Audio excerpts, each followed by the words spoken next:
So cool. These beans are so good. I'll share them with you if you like. You sure? They're disgusting. No, they're really nice. They're really... Look how nice they are. Do you know what I miss? What? Tesco's. Do you know what I miss? Yeah. Socks. Well, you have socks. Yeah, but before they crawled themselves out the door. Do you know what? I just want to be able to go back in time and explain to people what it's like living in the zombie apocalypse. Like, through a medium of cardboard. This also could be off.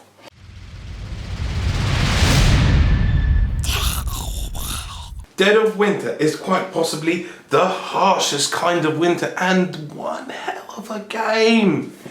You think? Yes, it's gonna be like Spiel the Jahr winner, it's gonna be Game of the Year, it's gonna be like top 100 first Who's place. top 100? Oh. What are you talking about? Right, okay, we're messing around here, but really Dead of Winter is one of the most hyped up games out there. I mean, you could get on the hype train and never even look back. And quite possibly it deserves that. But that's not to say I wasn't afraid of getting this and I wasn't afraid of playing this, because what if I didn't like it? And then I'd be like the only reviewer out there who hated Dead of Winter. So, I was skeptical at first. Let's see if I was wrong. Dead of Winter is great because it simulates a zombie apocalypse. Why? Because there are no trees. Why? Because they've chopped them all down to make all the bits of the game. There's paper and there's card and there's more cards and there's cards and there's zombies and there's loads of tokens and there's people and there's even these boards which are that you place out and they become the town. So you all start in this nice area where everyone is safe, or everyone thinks they're safe, and then you move out around the town. But every time you do, you have to roll this death dice, and you might get bitten. So if you roll, it's only a 1 in 12 chance, but if you do get bitten, you will turn into a zombie and die. That's it. No saves, no anything. You turn into a zombie and die. And what is even worse is that whatever location you're in, if there are other people in your location, they might also turn into a zombie too. And you might think that's a little bit unfair. What, 1 die roll, and you have to roll it every time you move or attack a zombie, and 1 in 12 chance that your character might die. In what other game does that work? In what other game is that okay? Because you might say, well, it's just a bit random and a bit rubbish, really. But actually, in Dead of Winter, it's fine, and the reason it's fine is because the game manages to pull off one of the most incredible things ever. It blends story perfectly with gameplay, so it's not just thematic. Don't get me wrong, it's not just about roaming the zombie wasteland and reading a card that says, well, this happens. No, the rules are made in such a way that things will happen. And you'll have to make choices, and those choices will be hard, and it feels natural. So when your character gets randomly bitten and dies, you go, well, actually, that's just part of the story, isn't it? Dead of Winter is a semi-cooperative game, and as such falls into a very strange category. You see, it's very hard to do a good semi-cooperative game. Archipelago that we reviewed certainly is one of them, but we think this does it even better. And the reason it works so well is because of the secret objectives. And sure, it's not the first game to do secret objectives, but it does them really well. So every player draws a secret objective at the start of the game, and amongst them might be a betrayer card, or they might not be. And you might have something like this that says hope, which means that you have to have at least 2 helpless survivor tokens, which are survivors that don't really contribute in any meaningful way, apart from eating your very precious food resources every turn. And so you're trying to get more of them on board. So you might play a card like this that says Free Outsiders, which means you get to draw a new character and will have an extra character that can walk around places and kill zombies and do other things. But it will also add 2 helpless survivors to the board. So at this moment in time, the other players looking at you and are going, why are you doing that? Are you a betrayer? Are you actually trying to contribute to this colony? Or do you secretly try and ruin it? And that's the great thing, you see, because every objective is built in a way that might make you look like you are the betrayer or not. And so in some games it's sometimes very obvious what your secret objective is, and here it just isn't. It's confusion. It works. It's brilliant. Something that really adds to the theme are these crossroads cards. Say Efka was to have his turn, I would draw a crossroads card for him. Now, if a trigger happens, I will read it out, and then everyone will vote either thumbs up or thumbs down as to what happens. So you might get extra characters come in, but then you'll have to feed them, but they can do all kinds of awesome stuff. Or, in this case, the people are gone and their blood is caked on the road, but nothing happens. That's the thumbs down option. So what do you decide? And it's even harder to decide, because if you look back at the secret objective that I talk about, of having these survivors that don't really add in any meaningful way to the colony, then that decision becomes even harder. And again, it makes you look more like you are the betrayer if you're voting for the option that you want, but doesn't really benefit the party as a whole. But see, a lot of the reviewers have touted these as the next coming of Elvis, and they're just not. I mean, they're not bad in any way whatsoever. They just add to the game. They are the cherry on the top, but they're not what make this game special and unique. And what makes it special and unique is that the mechanics themselves are these crossroad cards. You see, let me explain a little bit. So say you are Sparky the dog, and Sparky has just been frostbitten and is about to die. At the start of his next turn, because of the frostbite, he will take his last wound and perish, and the morale will go down, and it's just bad. You don't want Sparky to die because he's a stun dog and he wears a cape. So you as a player might have the card that saves him. You might have some medicine. But then again, you might not want to share this medicine, because say having medicine at the end of the game is part of your secret objective, or say you know that there is a crisis coming that will require you to have more medicine. So what do you choose? And one of the things that adds also with the characters, this Mall Santa, for example, if you're in a difficult situation with morale, you can get rid of him and you'll get more morale, because nobody likes a Mall Santa, so he trots off and everyone's happier because of it. So yes, there is a Mall Santa, a stun dog with a cape on it. And a sultry librarian. Librarians don't look like this, I know librarians. Yeah, because you work at the library, right? Mm-hmm. And can you do a sultry librarian? I don't have any glasses. Well, that's a good excuse for you. Yes, we don't think that quite works, actually, and we know some reviewers said, oh, that's fine because it preempts that silly things can happen in a game because mechanics don't quite always gel the way they should. But the game is so harsh, to have silly characters is a bit jarring.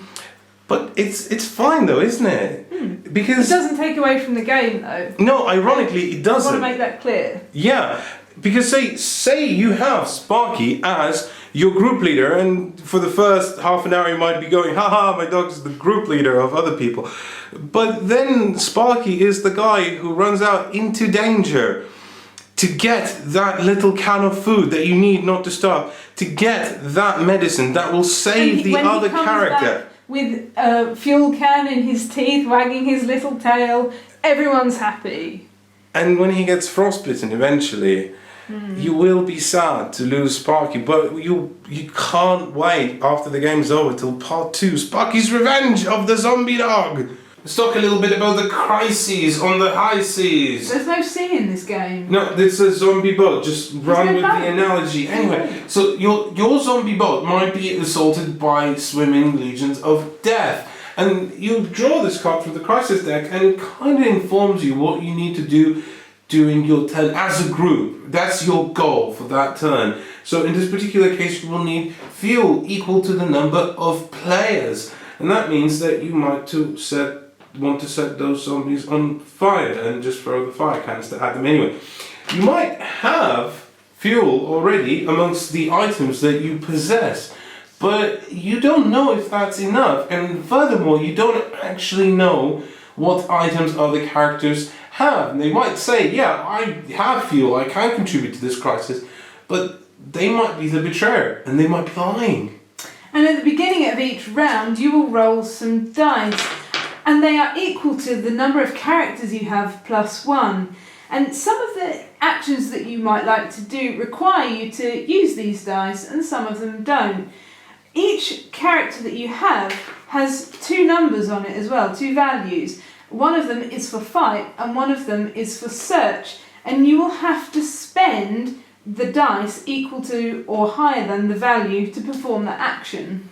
And you might want to spend your cards on something else, which is also an action. You can play a card as an action. For example, this fuel again says that you can move without rolling the exposure die, and that's very important because swimming from boats is hard. And you know, it's fine. It's the zombie thing. Boat, zombie. Okay, so what if you don't have enough fuel? What are you going to do? Well, you can search around and try and find some more. And each location has the likelihood of what you will draw when you have a search there.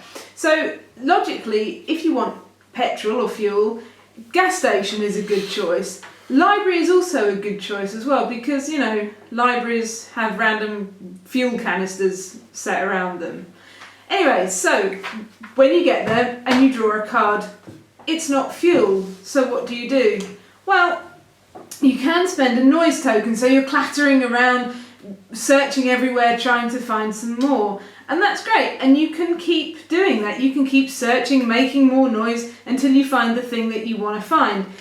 But the more noise tokens you have, the more likelihood that you will attract zombies, because the more noise you've made, so they're going to know you're there. Yeah, and you only get to keep one of these cards. You don't just get to keep drawing however much you like. No, you can only find one item because that's how much you can carry. And at the end of the turn, you will roll a die for each noise token that you generated in that location, and on a result of 3 enough, you will add a new zombie. So each location does have a limited number of spaces, how many zombies there can be. So if that's full, and another zombie is added, then the player with the lowest leadership value will be bitten and will be able to pass that bite on, which is harsh. So if you're searching, you do kind of want to make your way back, and moving doesn't cost you a die. But don't forget, each time you move, you have to roll the exposure die, and that's horrible. There's so much decision making because you might have the item that will help you, that will benefit that situation again, but you might need to spend that item for the crisis. And the decision making is just mind-boggling. It's really stressful. It's actually really stressful. In our game, one of the players had to say, right, stop. Give me some food. I can't carry on. I cannot play this game anymore. Please feed me. And, you know, It's human food, not like zombie brains. Yeah, because, you know, you can turn zombies into sauce. Sauce. I like sauce. Saucy. Are you trying to do the salty librarian? No. And that's what makes Dead of Winter a great game. I, for one, would be really happy to jump on the hype train and play this game while I was journeying on it. Or the bandwagon. We could jump on the Plaid Hat bandwagon, and do you think they want, like, groupies? Or we'd have to buy tartan hats then. Tartan skirt? I could wear a skirt if Plaid Hat Games no one wants to see that. A groupie in a tartan skirt. Anyway, we love this and we think it's really good, and the reason it's really good is because it pays respects to the crucial elements of the zombie genre. I'm so fed up of the zombie trope. There's so much out there, but this was so much fun to play. They do it so well, and it's just really enjoyable. And that's what's true of any genre. As long as you're mindful of what you need to include and how you need to make this work, then it will work. And it's great. And the great thing is that they're making more of these Crossroads games and different settings and whatever, and if they work just as well as this does, I'm really looking forward to those. So, Buy, you're saying buy, play, or stay away? Definite buy, right? Yeah, definite buy. I mean, we recommend this game highly, so go out and buy it. We're not just saying that. We love it. Yeah, we really did enjoy it.